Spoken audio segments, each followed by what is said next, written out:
나누겠습니다. 돌아오는 주일이 창립 주일입니다. 결석 없이 한 영혼 데려옵시다. 이렇게 장문 편지 인사지만 한번 해보세요. 돌아오는 주일이 창립 주일입니다. 결석 없이 한 영혼 데려옵시다. 네. 진담인데, 정말 진담인데.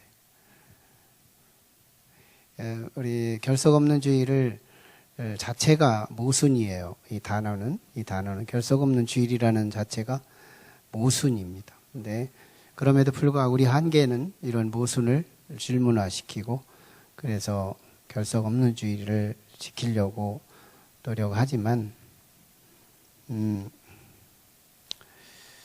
결석 없는 주일을 드리고 또 이렇게 한 영혼 주께로 인도하는 회복주의를 드리면 한 영혼을 데려오지 못하는 이런 이 스트레스, 한 영혼을 못 데려온다는 이 죄책감, 이런 것들이 또 부작용으로 작용을 해서 그럴 거면 내가 부담될 거면 아예 나도 안 가 해서 이중 역행을 합니다. 그래서 참 목회하는 목회자에게 그냥 혼자만 와도 도움이 되는 상황인데 역행을 해서 또 마음을 아프게 해요.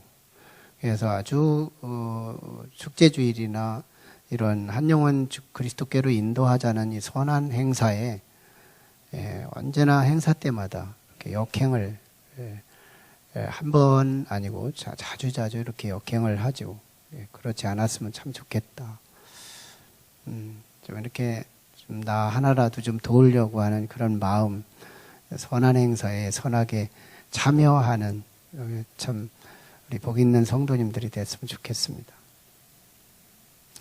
어떤 피치 못할 뭐가 있다면 또 인격적으로 좀 교구장이나 담임 목사에게 좀 얘기를 해서 그렇게 또 선한 행사를 하는데 마음에 꺼리지 않도록 얘기하고 또 할 수 있는 일인데 그것도 안 하면서 그렇게 될 때 서로 좀 미안하잖아요. 좋은 행사가 됐으면 좋겠어요.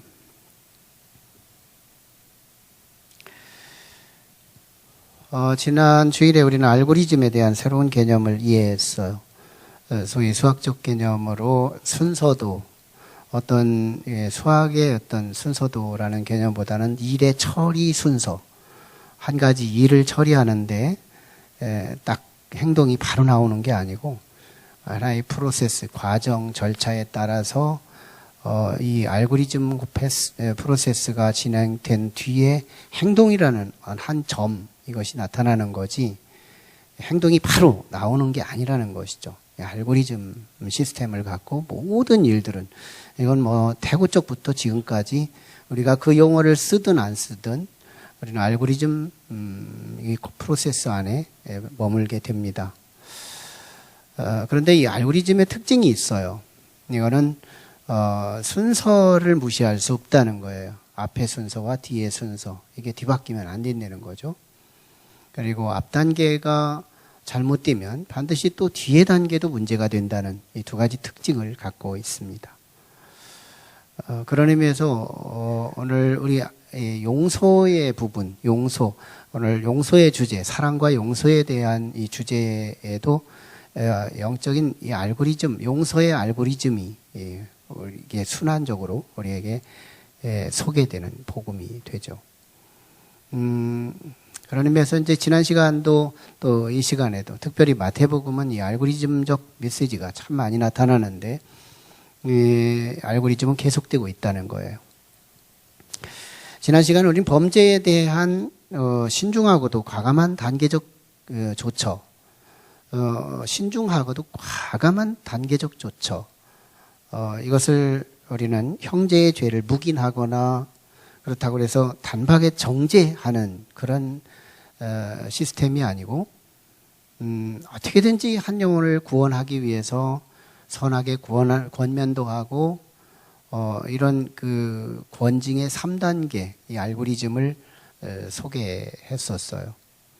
그리고 이제 이어지는 말씀은 예수님께서 오늘 지난주에 나눴던 이 권징의 3단계와 상관해서 다시 말하면 알고리즘에서 지난주와 관련돼서 거기에 대한 근본 정신이 무엇이며 또 우리의 그 삶 속에 어떻게 우리가 하늘을 자극하고 땅에서 살아야 할 것인지에 대한 중요한 기준을 우리에게 제공해 줍니다. 소위 지난주에 그 권징의 3단계를 지나고 났는데도 여전히 그가 고집을 피우고 계속해서 교회의 무리가 된다면 그는 교회의 출교, 즉 이방인 취급 또는 그를 향해서 세리 취급을 해도 된다. 출교 처리를 하라. 이렇게 이제 나눈 거죠. 그런 상황 속에서 이제 베드로가 한 가지 의문이 생깁니다. 베드로는 정말 예수님께 밀착된 제자였죠. 그래서 수제자라고 표기되는데 예수님을 공생의 사역을 지켜보면서 한 가지 이미지가 착안이 돼요.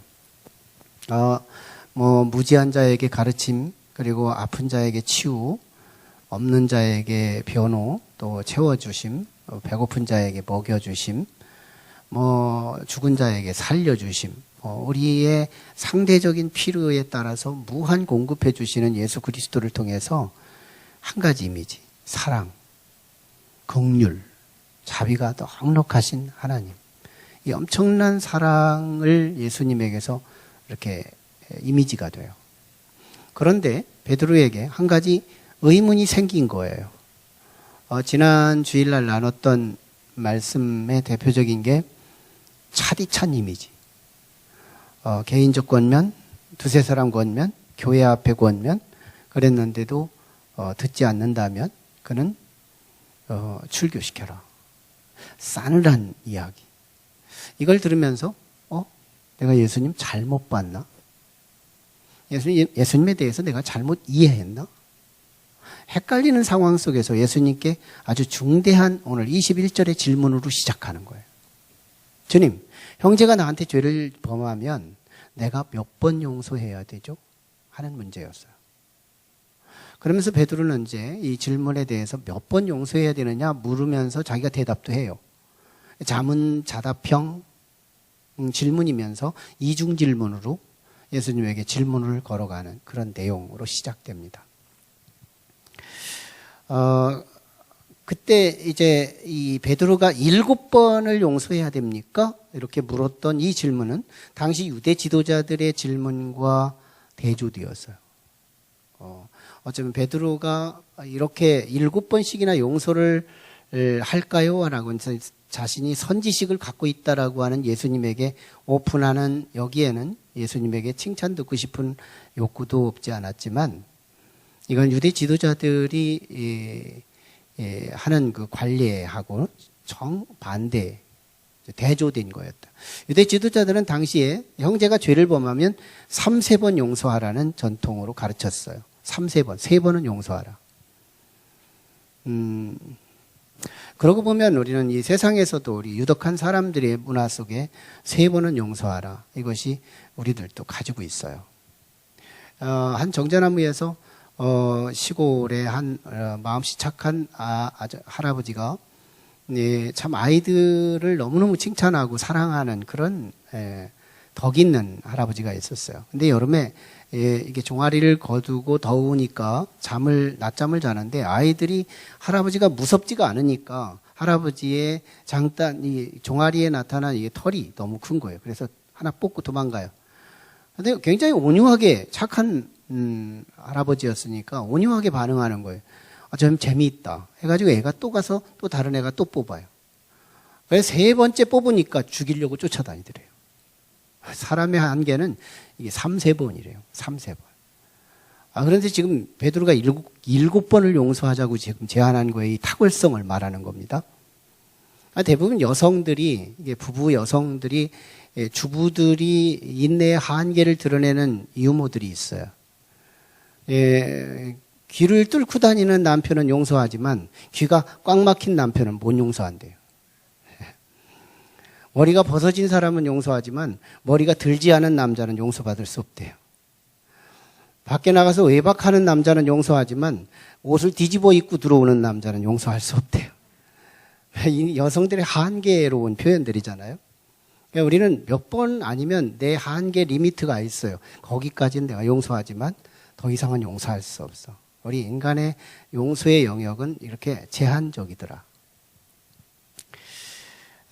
주님을 향하여 7번을 제기한 베드로는 나름 칭찬 듣고 싶었어요. 왜? 칭찬의 맛을 알거든요. 베드로는 마태복음 16장에서 한번 거하게 칭찬 들었어요.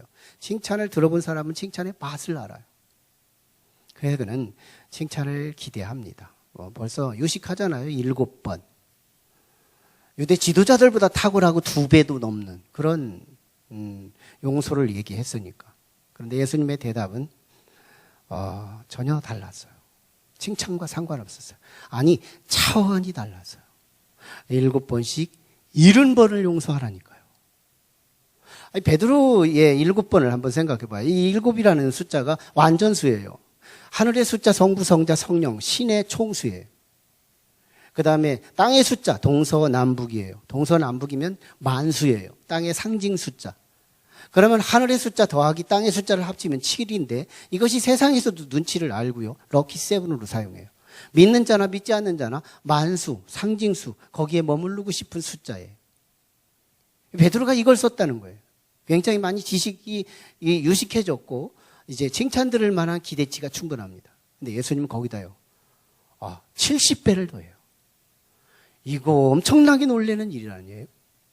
그러고 보면 산수 계산이 됩니다. 77은 49, 490번 용서하라는 말이에요. 그러나 예수님은 이런 말이 아닌 거예요. 엄청난 부분이 490번 다음에 491번은 용서하지 말라는 그런 개념이 아니라는 거예요.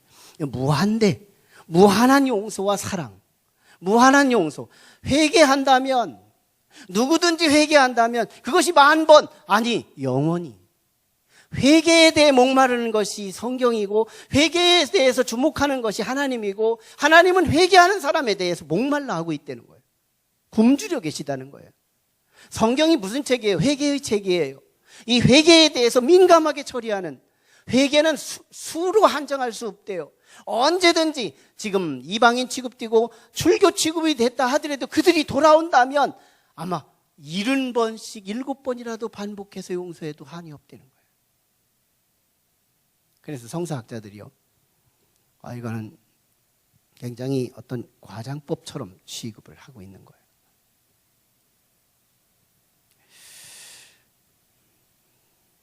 그래서 이제 예수님은 여기서 측량할 수 없는 사랑과 용서를 지금 증거하고 있는 건데 490번이 아니고 측량할 수 없는 한없는 사랑, 한없는 용서를 예수님은 강조하고 싶었던 거예요.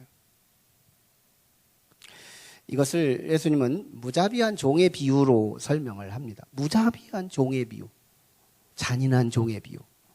이걸 통해서 예수님의 사랑과 용서의 복음을 증거하고 있어요. 이 무자비한 이 종에 대해서 주인과 종, 그리고 왕과 백성 이 사이에서 계산을 하게 되는데 이 종이 빚을 졌는데요. 1만 달란트의 빚을 졌대요. 1만 달란트가 얼마 전에 우리가 말씀의 옵션 메시지로 함께 나눈 적이 있었는데요. 그게 한 사람의 노동이 16만 년을 노동을 해서 얻는 그런 소득의 비용이래요. 1만 달란트가. 당시 50년 몸값으로 한 사람의 노예값이 한 달란트였대요. 그리고 로마 제국의 이스라엘의 식민지 국가에서 내는 세금이 800달란트였대요. 그런데 1만 달란트를 빚졌대는 한 사람이. 이걸 성서학자들이 이건 너무 비약이다, 이건 과장법이다 이렇게 표현합니다.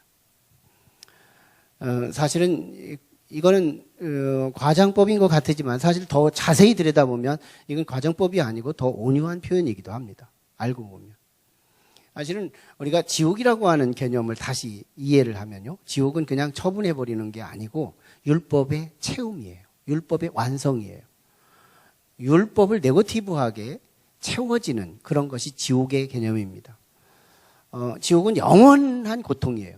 그리고 영원히 뜨겁고 또 구더기가 있고 내가 괴로울 수 있는 근거가 거기에 다분히 있고, 거기는 죽고 싶어도 죽을 수 없고, 거기는 살고 싶어도 살 수 없는 그런 곳이에요. 근데 시간상 영원합니다. 율법은요, 지옥으로 처분하면서 우리가 지은 죄에 대한 그 값을 영원히 고통 속에서 그 죄값을 치르기 위한 장소가 지옥이라는 장소인 거예요.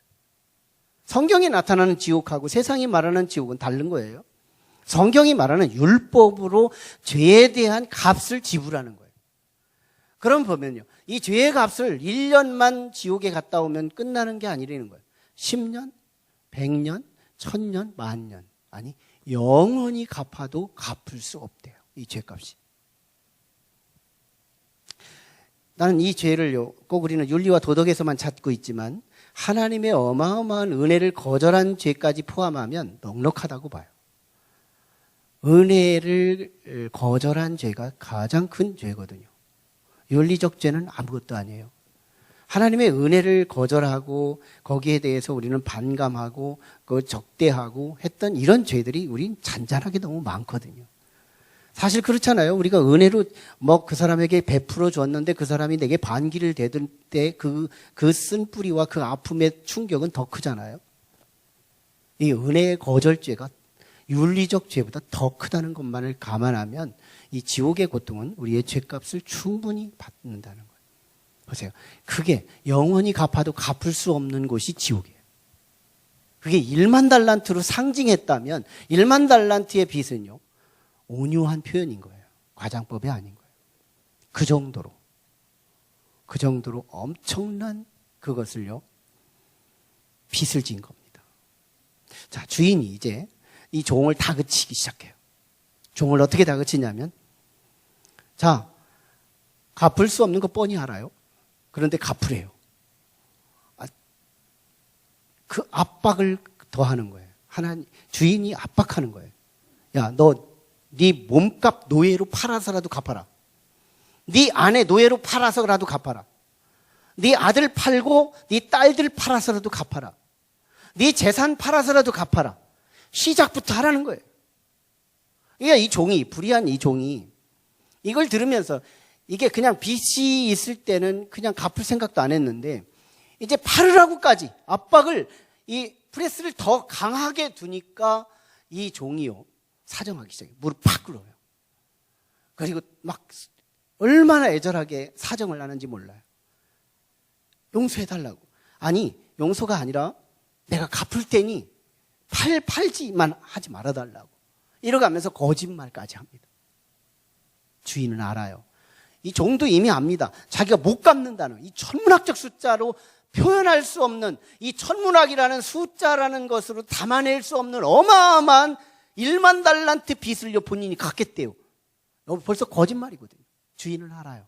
오죽했으면 거짓말하겠는가. 주인에게서 이상하게 가슴이 헤세드, 이 자비의 마음이 움직이기 시작해요. 불쌍하다. 그래서 주인이요, 탕감, 갚지 말라. 불쌍하게 여기는 거예요. 주인은 그거 아니래도 살거든요. 불쌍하게 여기는 거예요. 그래서 너는 이제 갚지 말라. 탕감, 면죄, 없는 걸로 하겠다 하고 탕감을 쭉 선포합니다. 안 갚아도 된다. 여러분, 1만 달란트가 얼마나 큰지를 알면 이건 놀랄 일이라니까요. 정말로 너무너무 귀한 거예요. 엄청난 것이 지금 탕감된 거예요. 자, 그러면 우리에게 자명하게 생기는 것이 뭐냐면, 기쁘지 않겠어요? 누가 내가 100만 원을 빌렸는데 안 갚아도 된다고만 해도 우리는 기쁜 건데, 당연히 기쁜 거 아니에요? 우리의 반응은 저절로 기쁨이 아니에요? 감옥에 들어갈 사람이 면책권을 받아서 누군가의 역할을 통해서 내가 가지 않을 수 있다면 그건 기쁜 일 아니에요? 너무너무 기쁜 일이죠. 근데 마태 기자는 이 기쁨 기사를 빼놉니다. 기쁨 기사를 침묵시켜요. 그럼 우리는 왜 기쁨, 이 가장 중요한 이 기쁨의 리액션, 이 기쁨이라고 하는 이 감정의 놀라운 이 변화, 이 충격적인 기쁨 속에서 이 기쁨이 삭제됐다는 말은 이건 너무너무 의문스러운 상황인 거예요. 그럼 우리는 두 가지로 추정할 수 있습니다. 추측하는 거예요. 한번 추측해 보는 거예요. 마태가 왜 빼놨을까? 이 당연히 기쁨을 다뤄야 할 이 텍스트 순서에서 왜 기쁨을 침묵하고 있을까? 두 가지 추정인데요. 하나는 너무너무 자명하니까. 기쁠 건 너무 자명하니까. 문학적 가치에서 너무 뻔하고 너무 자명한 것은 침묵하는 습관을 갖둬요.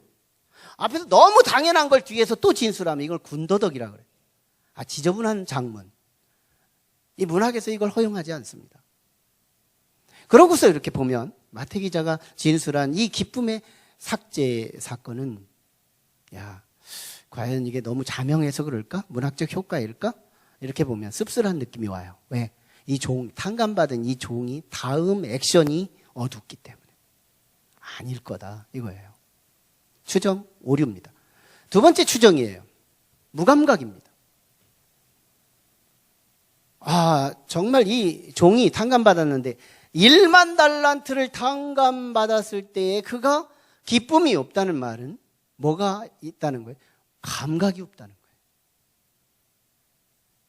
우리가 교회를 짓기 전에는요, 몇 천만 원 정도가 이렇게 빚이 있었어요. 그때요. 그 빚 때문에 잠도 못 잤어요. 근데요, 수십억의 빚이 생기니까요, 빚이 있는지도 몰라요. 이 감각이 큰 거 앞에 무감각해지는 모습. 여러분 집에 갈 때요, 떡 하나 준다고 하면 신뢰할 거예요. 거기다 10,000원씩 하나 추가해서 교구장들한테 받아가세요 하면 기쁠걸요. 우리는 참 째째해요. 작은 것에 감각적이에요. 근데 집에 갈 때 아파트 하나씩 분양하겠습니다. 교구장한테 분양권을 받아가세요. 믿지도 않아요. 감도 없어요. 무감각해요. 중환자실에서 정말 생명이 오가는 순간에 산소통 하나의 소중함을 알면서 이 지구 주변에 산소통을 풀어놓은 어마어마한 산소의 세계에서의 고마움은 없어요. 내 몸속에 오드락이 하나 나서 여기 아플 때 이 몸의 소중함은 깨달으면서 아무것도 아프지 않았을 때 나의 몸의 소중함은 몰라요. 우리는 어떤 습관을 갖고 있어요? 작은 것에 민감한 감각이고 큰 것에 둔감한 무감각 시스템을 갖고 있더라고요. 정말 이 종의 사실은 이 기쁨의 침묵은 무감각증이라는 거예요. 그도 그럴 것이요. 자기는 1만 달란트 용서를 받고 나서 100데나리온, 한 데나리온이 장정 품삯 10만 원씩 계산되는 하루의 품삯이라면 이게 100데나리온 100일 정도면 갚을 수 있는 금액이에요. 이걸 1만 달란트하고 비유한다면 정말 너무 많은 60만 분지 1이라나 뭐 그런 통계가 나온대요. 그 정도로 작은 것에 대해서는 민감하게 처리하면서 상대방을 용서하지 않고 자기 감옥에다가 가둬버리는 거예요. 100데나리온 갚기 전에는 내가 풀지 않겠다는 거예요. 작은 거에게는 민감하고 큰 거에게는 둔감한 이런 우리들의 모습. 이게 우리들의 시스템이래요.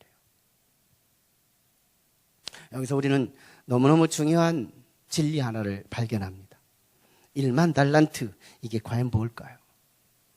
오늘 하나님이 우리를 그처럼 용서하셨다는 거예요. 죄에 대한 치명성, 죄에 대한 심각성, 이걸 1만 달란트로 지금 예수님은 말씀하신 거예요.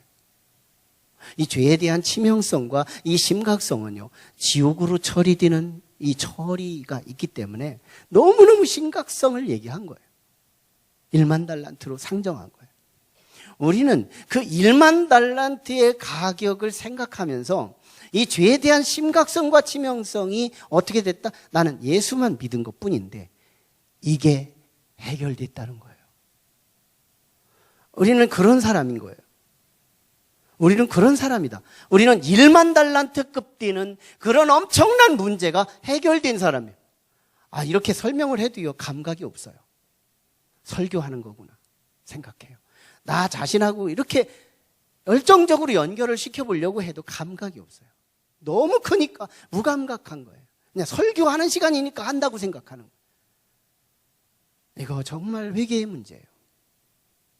우리 주님 앞에 1만 달란트에 탕감받았다는 이것이 내 문제라는 거.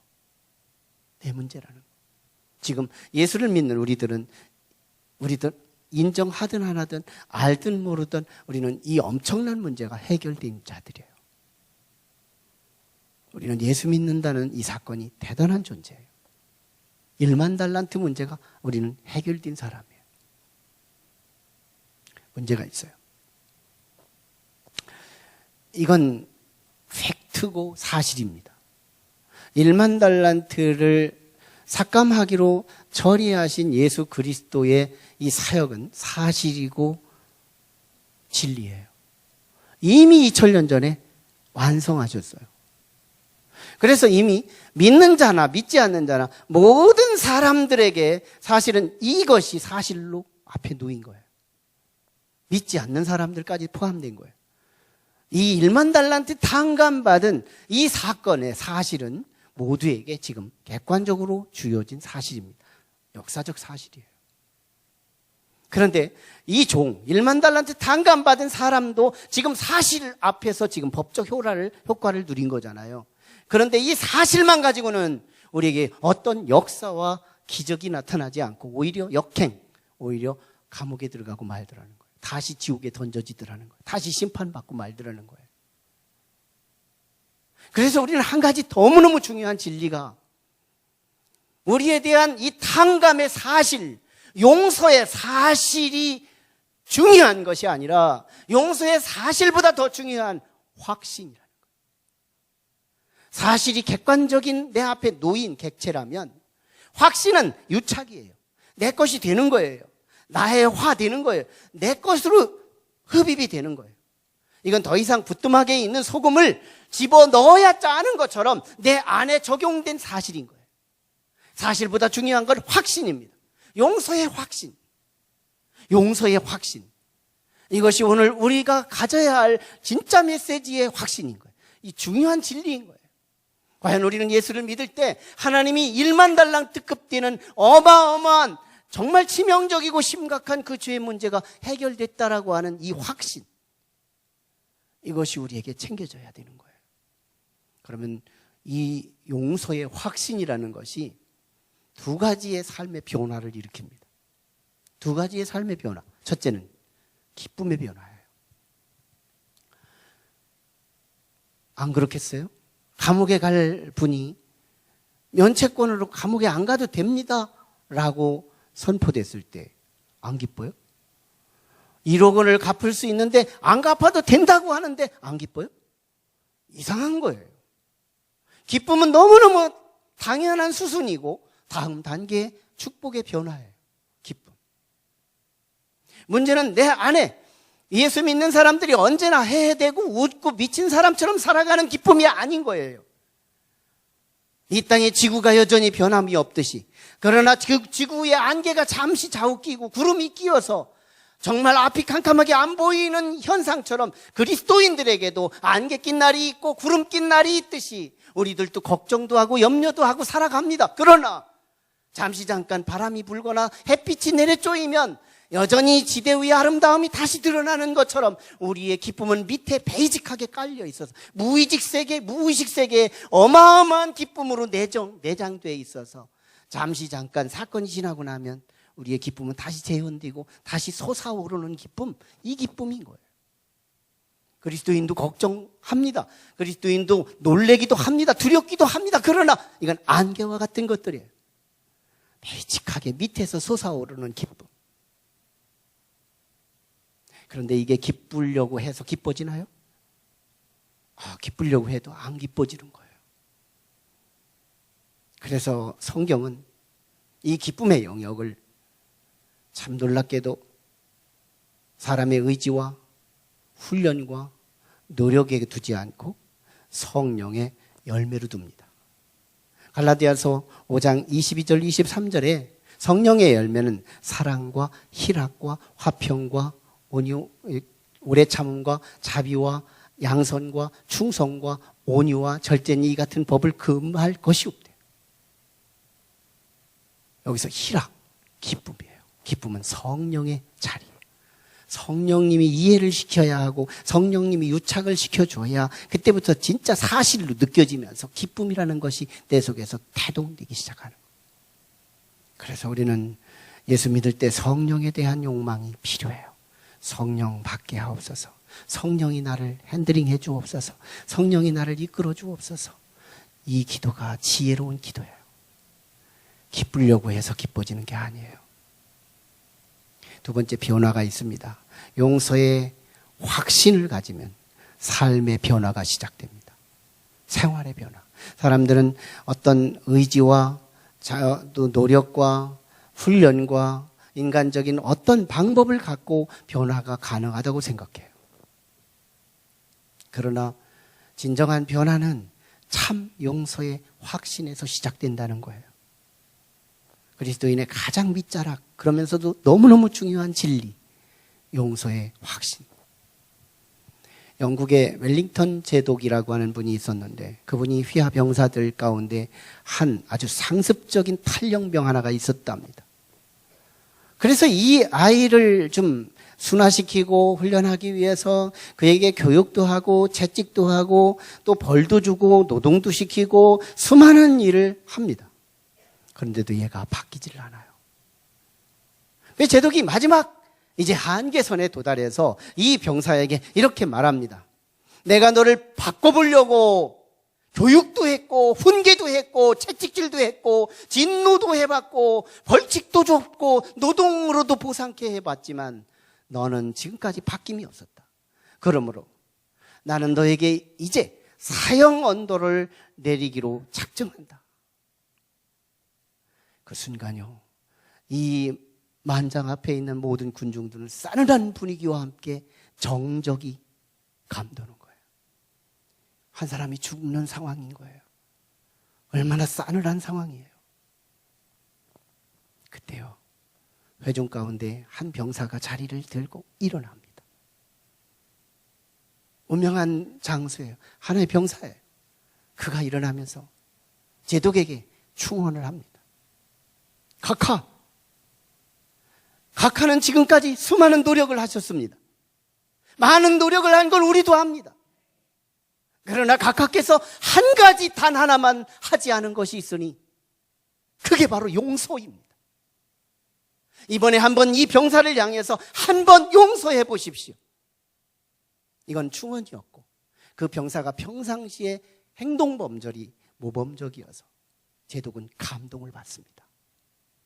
그렇다. 나는 수많은 노력을 했지만 이 병사를 향하여 한 번의 용서가 없었다.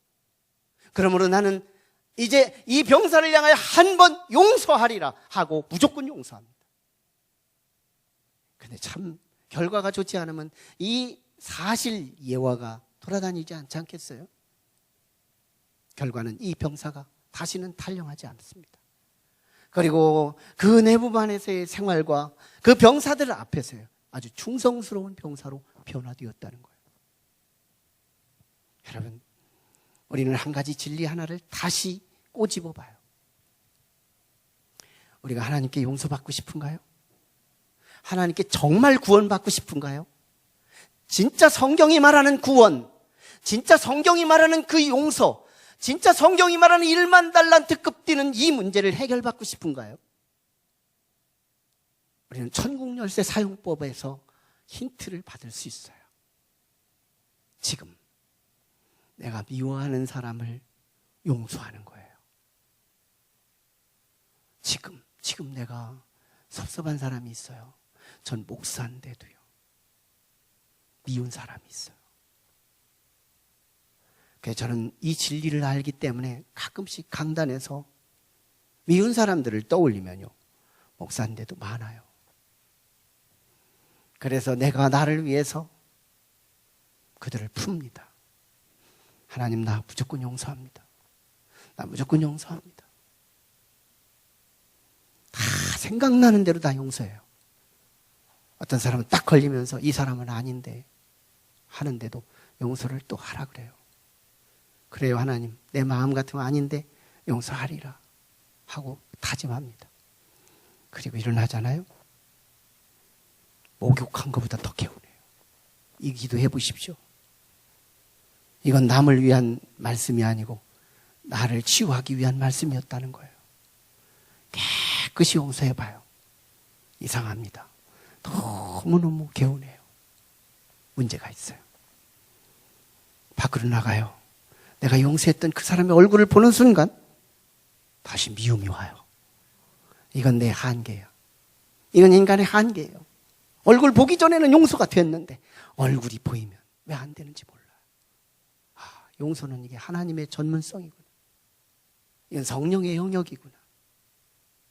어쨌든 이 용서의 확신만이 우리의 기쁨의 변화, 생활의 변화가 가능하다는 거예요.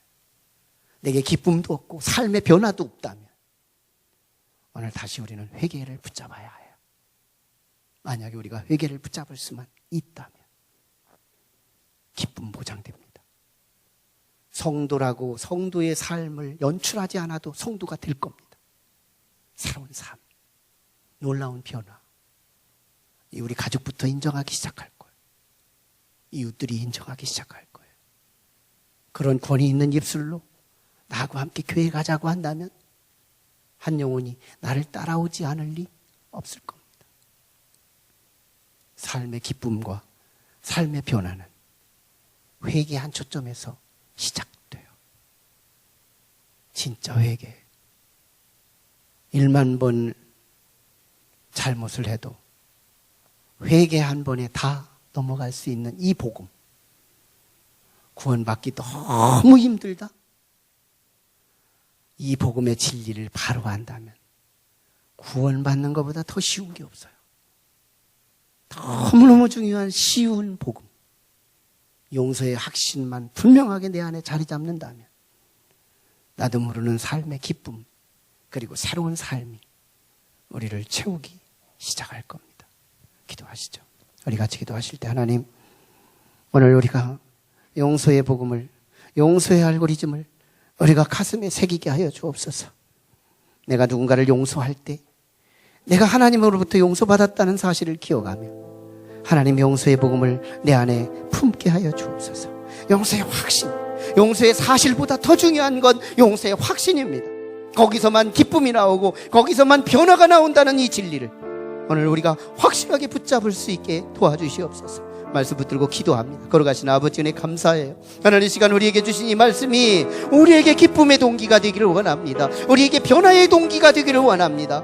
용서의 확신, 100만 달란트 문제가 해결된 우리의 가슴, 내가 예수만 믿었을 뿐인데 나한테는 이 엄청난 천문학적이라는 용어가 담아낼 수 없는 이 엄청난 문제가 내 앞에 해결되었다는 이 사실, 그러나 이것이 사실로 끝나는 게 아니라 확신으로 내게 유착시킬 때 오직 내 속에서 나도 모르는 기쁨과 나도 모르는 변화의 삶이 아버지 하나님 천국 백성으로 새롭게 시작된다는 이 진리를 우리가 누리게 도와주시옵소서.